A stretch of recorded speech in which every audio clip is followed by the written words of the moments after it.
deu o seu Filho unigênito. 2 de nossas 3 filhas nasceram na zona sul do Rio de Janeiro, no Brasil. Morávamos na zona norte, separados do consultório médico e do hospital por uma cordilheira aberta por um túnel. Durante os meses de gravidez de Denalyn, fizemos o trajeto com frequência. Não nos queixávamos. Sinais de vida fazem um samba na esquina de cada rua. Copacabana e seus banhistas, Ipanema e suas cafeterias, a Gávea e seu glamour. Nunca desprezamos as incursões pela Zona Sul. Mas elas me deixavam desnorteado. Eu vivia perdido. De qualquer forma, sou desafiado quando o assunto é direção, propenso a virar para o lado errado entre o quarto e o banheiro. Complique minha falta de direção com ruas de 300 anos mapeadas aleatoriamente e não terei chance alguma. Eu tinha uma salvação. Jesus. Literalmente Jesus. A estátua do Cristo Redentor. A imagem fica de guarda sobre a cidade, tendo 38 metros de altura, com uma distância de quase 30 metros de uma mão à outra. Mais de 1.000 toneladas de aço reforçado. Só a cabeça mede 3 metros do queixo para cima. Empoleirado a aproximadamente 700 metros acima do nível do mar no Morro do Corcovado, o Jesus elevado está sempre visível, principalmente para aqueles que o estão procurando. Quando estava perdido, muitas vezes o procurei. Assim como um marinheiro procura terra firme, eu procurava a estátua, olhando por entre as linhas telefônicas e os telhados das casas na tentativa de achar o rosto familiar. Encontrá-lo era o mesmo que saber onde eu estava. João 3,16. Ele oferece uma promessa idêntica.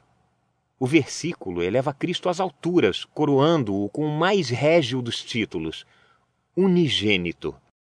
O termo grego para unigênito é monogenes, um adjetivo composto de monos, único, e genes, espécie, raça, família, descendência, tipo. Quando usado na Bíblia, o termo unigênito quase sempre descreve um relacionamento entre pai e filho. Em seu evangelho, Lucas, no capítulo 7, versículo 12, usa-o para identificar o filho da viúva, filho único de sua mãe. O escritor de Hebreus afirma no capítulo 11, versículo 17, que Abraão ofereceu seu unigênito. João emprega o termo 5 vezes, em cada caso enfatizando o relacionamento incomparável entre Jesus e Deus. E o Verbo se fez carne e habitou entre nós, e vimos a sua glória, como a glória do unigênito do Pai, cheio de graça e de verdade. João, capítulo 1, versículo 14. Deus nunca foi visto por alguém. O Filho unigênito que está no seio do Pai, este o fez conhecer. João, capítulo 1, versículo 18. Porque Deus amou o mundo de tal maneira que deu o seu Filho unigênito. João, capítulo 3, versículo 16. Quem crê nele não é condenado. Mas quem não crê já está condenado, porquanto não crê no nome do unigênito Filho de Deus. João, capítulo 3, versículo 18.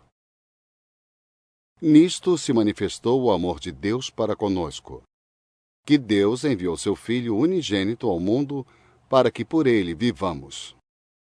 Primeira Epístola de João, capítulo 4, versículo 9. Em 4 das 5 ocorrências, o termo modifica o substantivo filho. Só em João, capítulo 1, versículo 14, filho era do Pai. Monogênese, então, enfatiza o relacionamento especial entre Jesus e Deus. Embora Deus seja o Pai de toda a humanidade, somente Jesus é o Filho monogenético de Deus, porque somente Cristo tem os genes ou a constituição genética de Deus. A conhecida tradução do versículo 16, Filho unigênito, transmite esta verdade. Quando os pais geram ou concebem um filho, eles transferem seu DNA para o recém-nascido. Jesus compartilha o DNA de Deus. Jesus não foi gerado no sentido de que ele começou, mas no sentido de que ele e Deus têm a mesma essência, longevidade eterna, sabedoria infinita e energia incansável. Toda a qualidade que atribuímos a Deus, podemos atribuir a Jesus.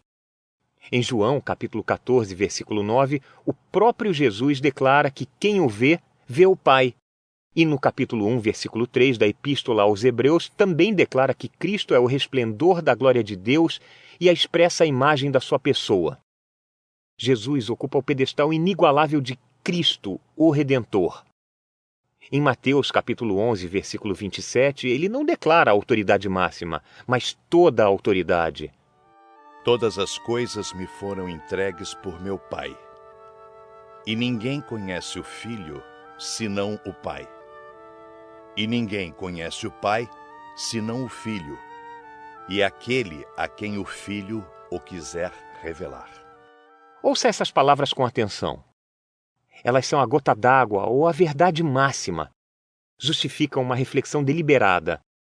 Ele declara que todas as coisas me foram entregues por meu Pai. Jesus tem um único cetro no universo? Um de seus seguidores declarou isto.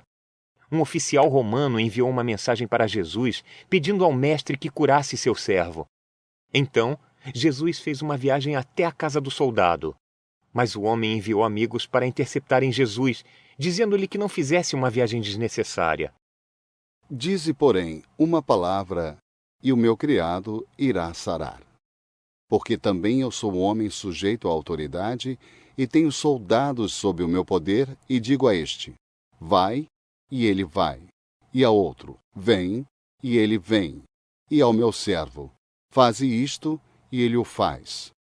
Lucas, capítulo 7, versículos 7 e 8. Este oficial entendia de autoridade. Quando alguém que está no comando dá uma ordem, os que estão abaixo obedecem. O soldado efetivamente disse: Jesus, você é quem decide. Você é quem está no trono. Você usa 5 estrelas em seu ombro. Ele bateu continência para Cristo como o supremo comandante. E Cristo não o corrigiu.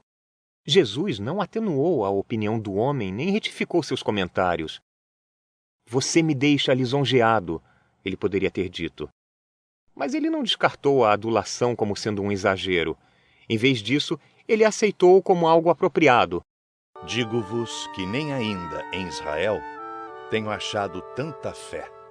Cristo alega ter a autoridade suprema, supremacia não partilhada. Ele dirige o navio e pilota o avião. Quando ele lança seus olhos, os oceanos se enchem. Quando ele limpa a garganta, os pássaros migram. Ele expulsa bactérias com um único pensamento, sustentando todas as coisas pela palavra do seu poder. Epístolas aos Hebreus, capítulo 1, versículo 3. Ele é para a história o que um tecelão é para uma tapeçaria. Certa vez fiquei observando o trabalho de uma tecelã em um mercado no centro de San Antônio. Ela escolheu as linhas em sua bolsa e as colocou, primeiro na armação, depois na máquina. Em seguida, foi passando a máquina de um lado para outro sobre as linhas, misturando cores, sobrepondo texturas. Em questão de minutos, um desenho apareceu. Cristo, de igual modo, tece sua história. Cada pessoa é uma linha, cada momento uma cor. Cada era, uma passagem da máquina sobre a linha. Jesus prontamente entrelaça o bordado da humanidade. Os meus pensamentos não são os vossos pensamentos, nem os vossos caminhos os meus caminhos, diz o Senhor. Isaías, capítulo 55, versículo 8. Um dos significados fundamentais do termo traduzido por pensamentos é habilidade artística. É como se Deus dissesse: meu talento artístico não é o seu talento artístico. Cristo, o governador unigênito. Então, o governador unigênito declara ser o revelador unigênito. Ninguém conhece o Filho senão o Pai. E ninguém conhece o Pai senão o Filho. Mateus capítulo 11, versículo 27. Jesus desfruta de uma intimidade com Deus, de uma mutualidade que o Pai não compartilha com mais ninguém. Os casados sabem um pouco disso. Terminam as frases um do outro, preveem as ações um do outro. Alguns até começam a se parecer com o outro, uma possibilidade que preocupa profundamente minha esposa. Denalyn e eu somos casados há mais de 25 anos. Não conversamos mais, falamos por códigos. Ela entra na cozinha enquanto estou fazendo um sanduíche. É só chamá-la pelo nome para ela me responder que não, ela não quer um sanduíche. Eu abro a geladeira procurando alguma coisa. Ela olha para o sanduíche que estou preparando e me informa que a maionese está na prateleira de cima e os picles na porta.